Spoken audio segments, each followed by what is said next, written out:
quelques heures, je sens que je faiblis. Mon frère est mort hier au milieu du désert. Je suis maintenant le dernier humain de la terre.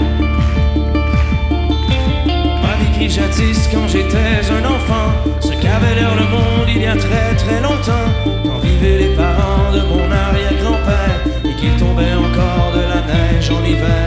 En ces temps on vivait au rythme des 16 ans et la fin des étés apportait la moisson.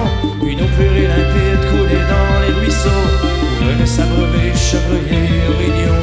Et moi je n'ai vu qu'une planète désolante, paysage lunaire et chaleur suffocante, et tous mes amis mourir par la soif ou la faim, comme tombent les mouches jusqu'à ce qu'il n'y ait plus rien. Plus rien. Plus rien.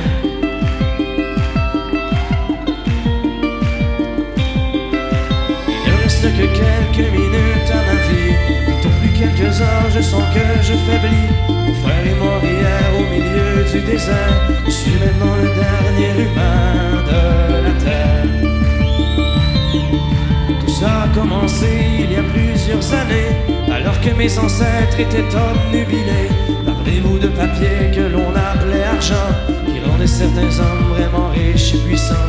Et ces lourds dieux ne reculant devant rien étaient prêts à tout pour arriver à leur fin. Pour s'enrichir encore, ils ont rasé la terre, pollué l'air ambiant et tari les rivières. Et au bout de 100 ans, des gens se sont levés et les ont avertis qu'il fallait tout stopper.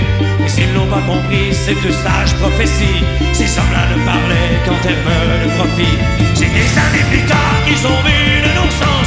Dans la panique, on déclarait l'état d'urgence. Quand tous les océans ont englouti les îles et que les inondations ont frappé les grandes villes.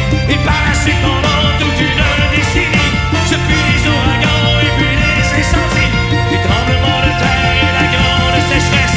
Partout sur les visages, on disait la détresse. Les gens ont se battre contre les pandémies, décimés par millions par la grosse maladie. Puis les autres sont morts par la soif ou la faim, comme tombent les mouches jusqu'à ce qu'il n'y ait plus rien. Plus rien. Plus rien.